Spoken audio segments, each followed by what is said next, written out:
So we just finished up creating modules using the traditional module pattern.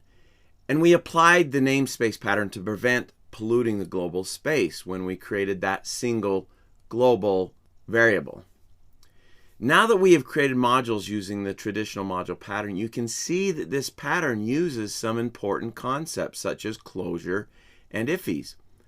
And I think it is pretty cool to see how they are applied. However, I think very few people would say it is an easy pattern to learn. In addition, there are some downsides to this pattern. For one, dependencies are an issue. We need to load these files in the correct order or they won't work.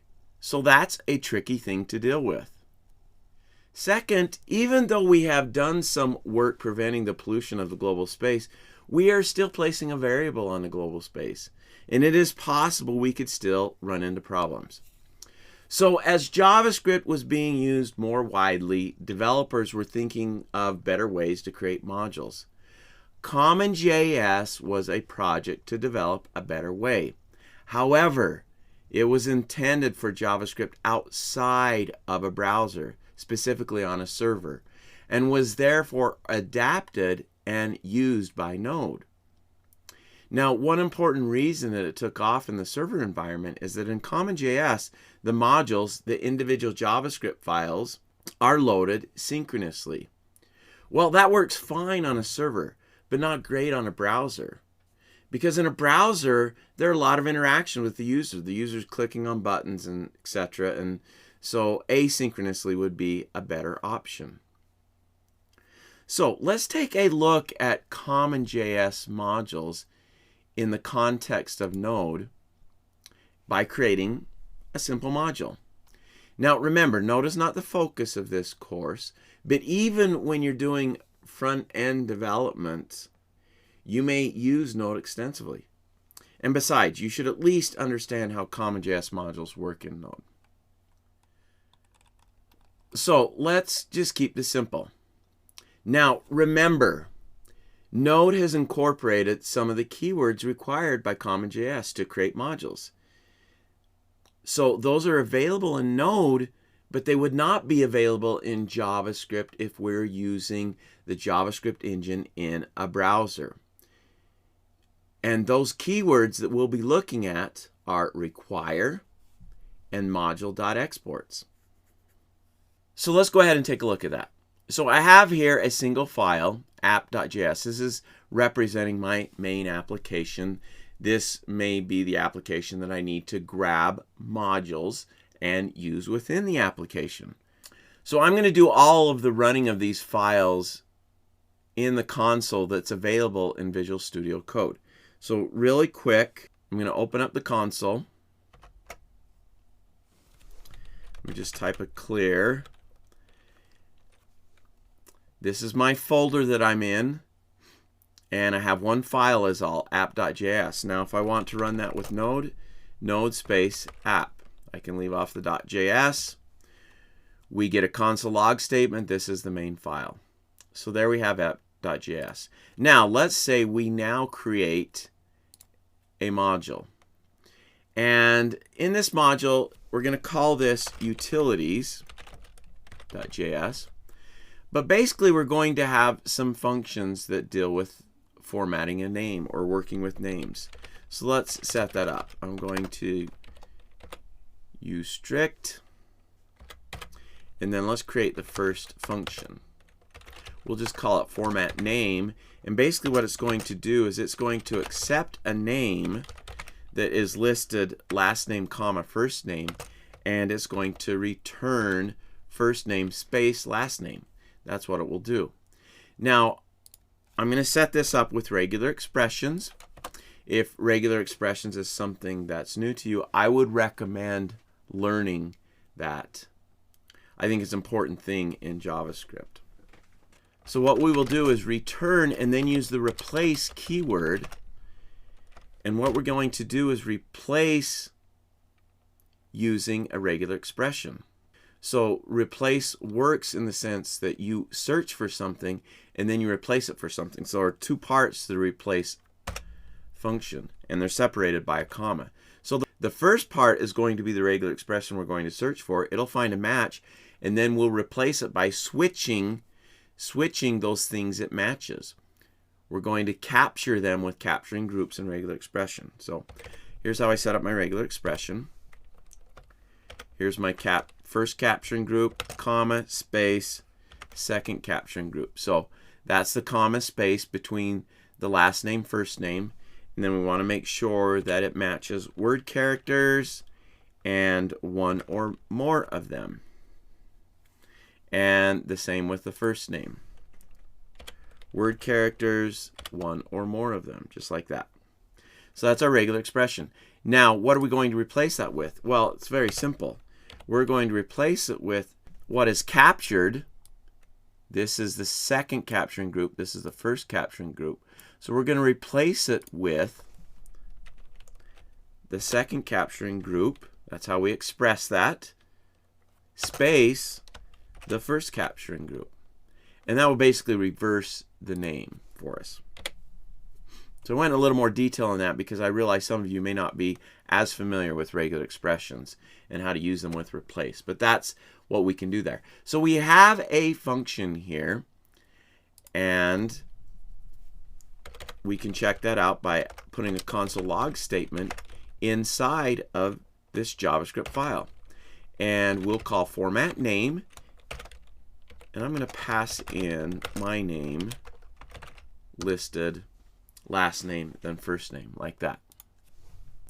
So if I save that and then open up the terminal in Visual Studio Code, and by the way, Control backtick is the way you can do that, or you can just grab it from the View menu. That is the other way to do it. But I open that up, and now if I do node utilities, and we get an error. I didn't even set up the replace method, right? It's not acting on anything right now. I need to do name.replace so it can act on the name that is passed in.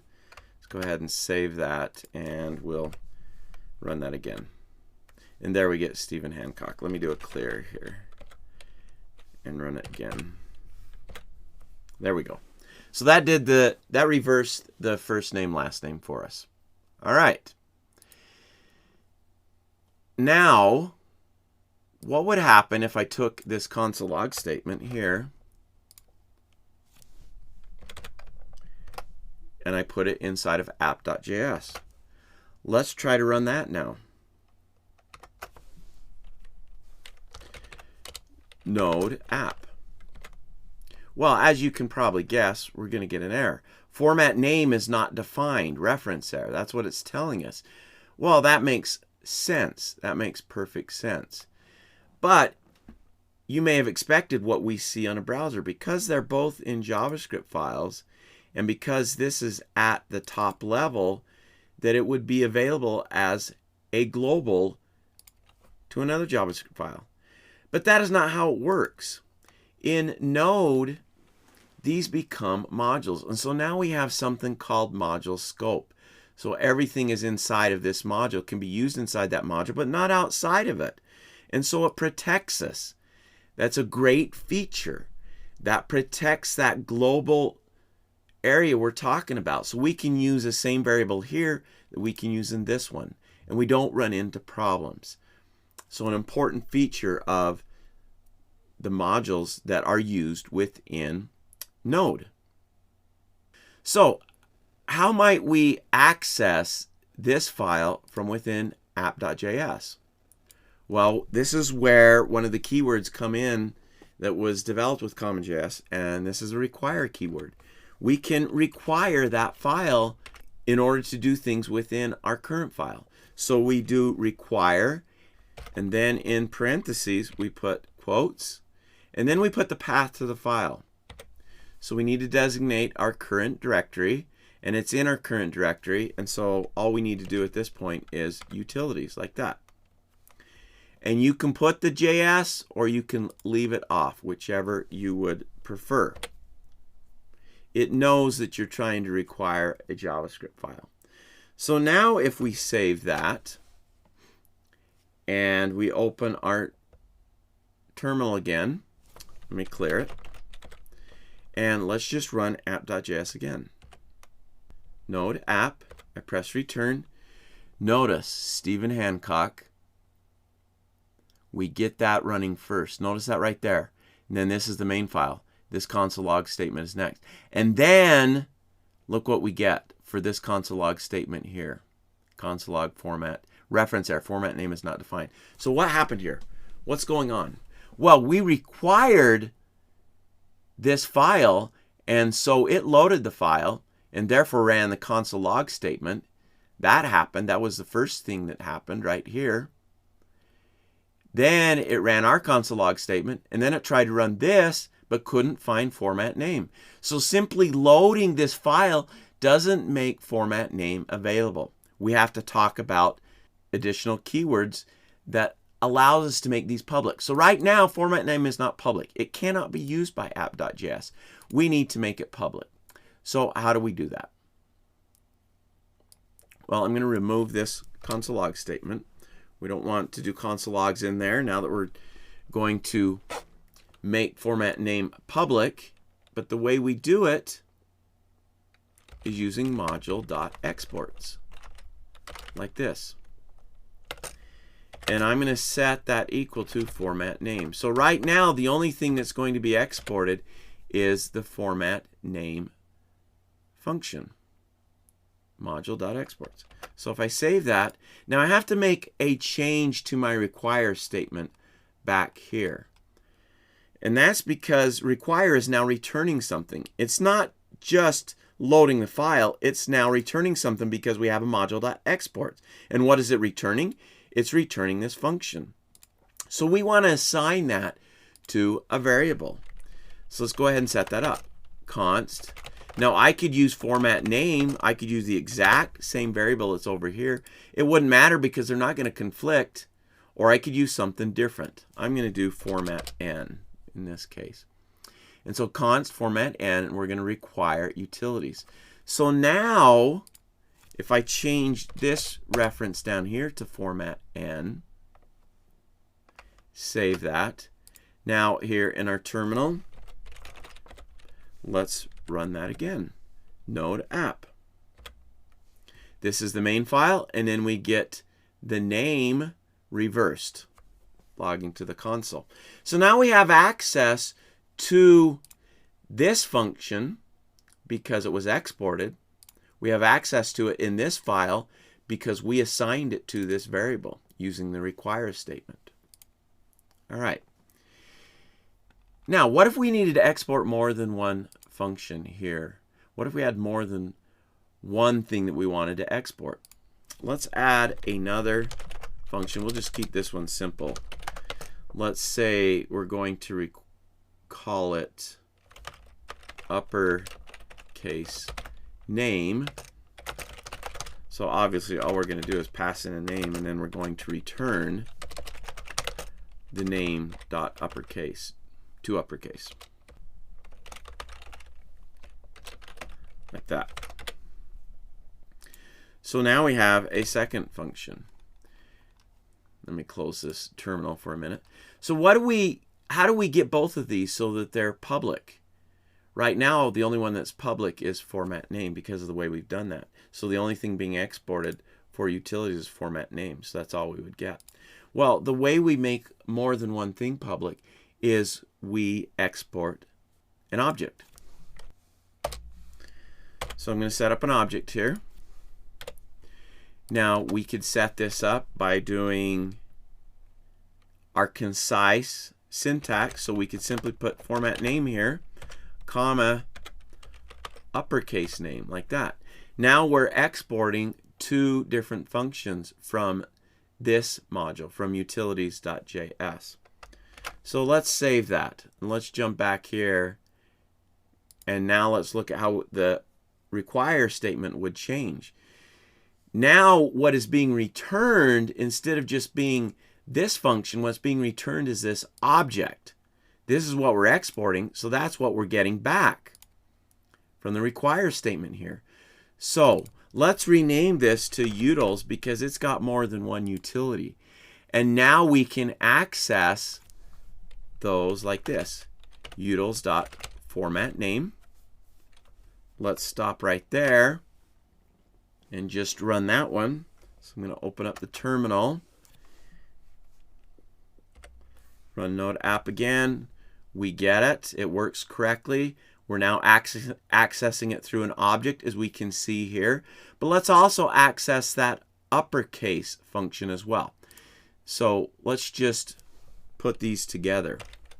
Since utils.formatName is going to return a name in the correct format, let's then call, based upon that return value, utils.uppercase name to convert it to uppercase. So we do that like that.